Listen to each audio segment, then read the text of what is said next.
r/ChoosingBeggars. Hi, I'm new to YouTube and any advice on how to make my videos better would be greatly appreciated. My old classmate wrote this interesting thing. Searching for a photographer for my wedding, here are the requirements. Must be willing to do job for free. Must have at least 8 years experience.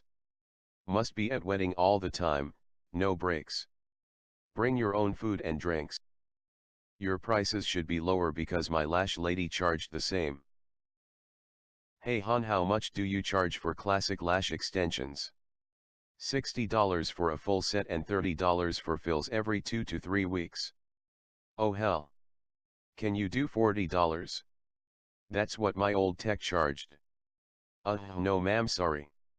It's $60 for everyone. Girl, F you. Your work is way too expensive. Lashes are a luxury, and if your broke ass can't afford them, then move along, you disrespectful ass. My friend matched with this guy on OkCupid.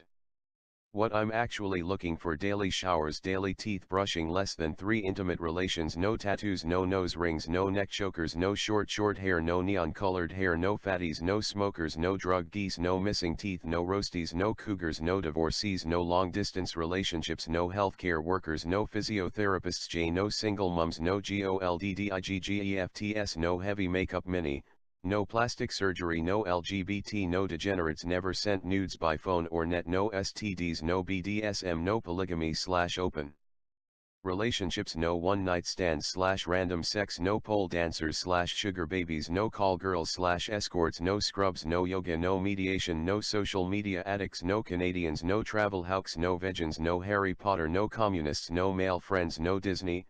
Seriously, time to grow up. No rap music, no overly religious, no dancing, no Game of Thrones. Go watch a history documentary instead of this fictional rubbish. Not invited to wedding, but still pay for it?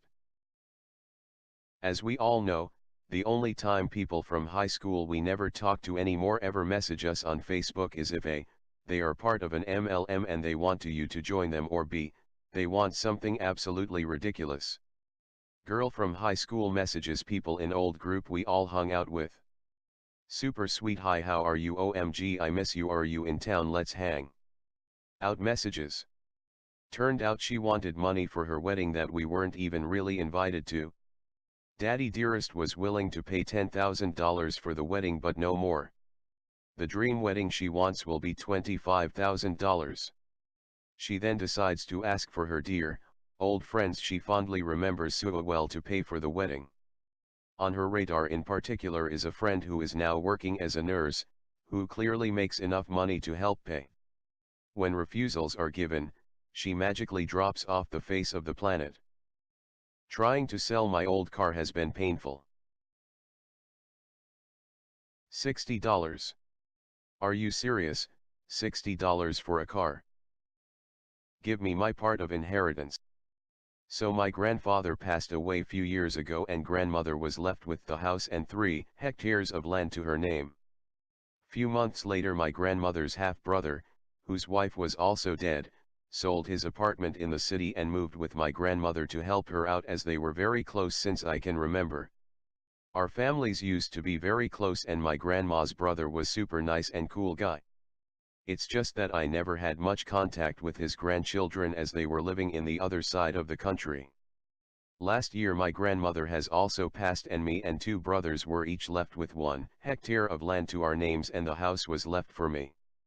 Since we all were very close, we let my grandma's brother to continue living there, since after selling his apartment he really didn't had anywhere to go and he didn't wanted to move to other side of the country with his kids.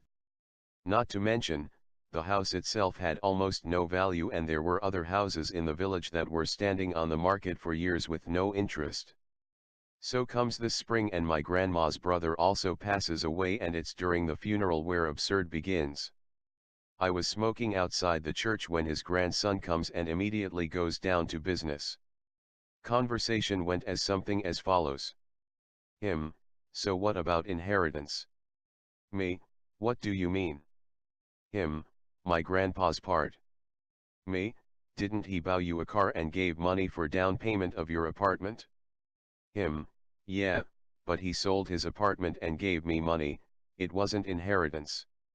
I'm talking about inheritance of the house and lands where he lived. Me, well, the house and the lands belonged to my grandparents, your grandfather had nothing to do with it. Him, you can feel him getting irritated, but my grandfather lived here, so surely it also belonged to him. Me, we let him live there because he didn't wanted to move, he never had any ownership. Him, but what about all the help he gave to your grandmother, surely he deserves some reward for being so helpful. Me, it doesn't change anything, the house and the lands belongs to us for more than a year now since it was my grandmother's. Him, being very irritated, he deserves some par of inheritance and I will be demanding my rightful part. Me, dude, you got your part when your grandpa sold his apartment and gave almost everything to you and your mom. Him, he lived here, so the part also belongs to him and his family and we will be making a claim. Me, dude, there's no claim to make, the inheritance is already claimed. Him, we will see about that. And it's been few months now that he's been bothering us on Facebook and on the phones about how we stole his inheritance. He just recently wrote an SMS reminding us that we are thieves. I was browsing Reddit and thought I should make a post about it. RIP Grandpa. $450. Hi. Is it still available for $200 good work contactable? Yeah, nah, not for 200 good luck elsewhere. Wow, that's exactly like the lawnmower my grandfather was using when he had a heart attack and died. Damn, that sucks. $500. Women refuses to pay for 2 scoops of ice cream. I work at an ice cream shop where we make all the ice cream ourselves. The ingredients are expensive and we need to take the time to make them. Naturally, our prices are based on labor, prices to make them, you get the idea. It costs $5 for 1 scoop, $6.75 for a double, $8.50 for a triple. A woman ordered a cup of vanilla and a cone of chocolate and expected to be charged for a double. I spent 5 minutes explaining that she's asking for 2 separate singles. She then starts shouting at me that her child wants ice cream, there was no kid with her, that the people behind her can wait, there's a line of 10 people, and demanding to speak to my manager, who was laughing his ass off right next to me. In the end, she got 8 samples, knocked our sign over, tried to knock over my bike, and flipped me off after I said have a nice day to her. CB tries to submit a friend's assignment as their own and demands that said friend takes down their own assignment. This happened quite a while ago, but I recently stumbled across the screenshot that was sent to me by CB, which happened to trigger this particular memory. I'm not sure if this story belongs in the subreddit, so I'll take it down if it isn't, TD, LR at the bottom. Now, onto the story. I have this friend who is way too nice, the kind of person that'll go above and beyond to help others. Unfortunately, this friend often attracts the attention of entitled people trying to take advantage of them. This is where CB makes her appearance. CB by far is the laziest person I've ever met while in university. She would ask others to help her with assignments, which basically meant do my assignment on the grounds that CB had no idea what she's doing. And yes, there were people that had done her assignments before. Now NF had sent over their report plan to CB because CB had no idea what she doing yet again, and 03 decides to approach us before class 2 days before the assignment was due. Cue the following conversation. The cast, CB, lazy and entitled. NF, someone that is way too nice. NP, a cool professor. Me, a side hoe. CB, hi NF, about your report plan that you sent to me, could you maybe take it down? NF, take it down? CB, yeah, from the submission page. NF, earn why? CB, because I need to submit the one that you sent to me to get it graded and I don't want to plagiarize. NF, that's my report plan and not yours. You would be plagiarizing me by uploading mine.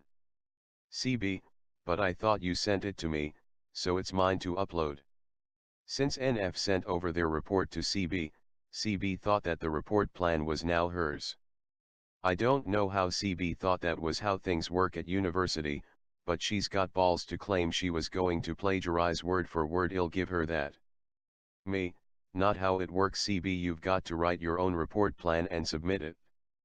CB, but it's mine now because NF sent it to me, so NF has to take their copy down. I'll give you till the end of today to take it doom, otherwise I'll be going to NP. CB then heads into class and leaves NF confused and slightly worried. When there's a case of plagiarism at our university, both parties are called by the dean/unit coordinator to explain their side of the story and provide evidence. Unfortunately, there have been cases where both parties have been given 0 or had to redo the assignment because they couldn't prove who was plagiarizing who. Bull, in my opinion. However, CB had this conversation right in front of the lecture hall where NP was, and he heard the entire story. NP told us to stay behind after the lecture, and NF had the chance to explain their side of the story and show NP that they did indeed send a copy of their assignment to CB. NP told us not to worry about the plagiarism and that he'd handle it. Later that day, CB sends me a screenshot of her submission page, demanding I make NF take down their work. I didn't reply but saved her screenshot just in case, but sadly CB deleted her message before I could screenshot that too. For those of you wondering, OkCupid is a plagiarism checking software, and that 100% in that screenshot meant that CB's document matched NF's word for word. The only thing she changed was the title of her document to her own name and student ID, thus blurred out. Turns out CB had tried this with another classmate for a different unit that she took during the same period of time. Needless to say, she got kicked out of the course after both cases of plagiarism was brought up against her. Till this day, NF regrets sending their assignment to CB and has learned to never send their work to anyone. TLDR, CB tries to plagiarize my friend's work, gets kicked out of course.